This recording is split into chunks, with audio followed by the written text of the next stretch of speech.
বলেছিলাম বিএনপি নেতা কর্মীদেরকে সরিষাবাড়ি থেকে ঢাকায় আনবো, তুমি মুরাদ পারলে পতাকা উড়িয়ে অথবা হেঁটে সেইখানে 1 মাইল জায়গা তুমি অতিক্রম করো, পারে নাই।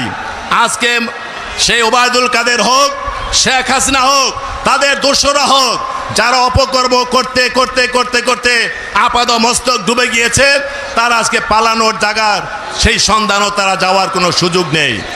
এই জন্য দার্শনিকরা বলেছে আজকে দুটো পরীক্ষা, দুটো সর্বনাশের সম্মুখীন হয়েছে সরকার। কথায় আছে কেবলমাত্র কর্মের মাধ্যমে মানুষের ভাগ্য বিপর্যয় ঘটে না, নিয়তে দেবী অলক্ষ্যে থেকে কলকাঠি নাড়েন।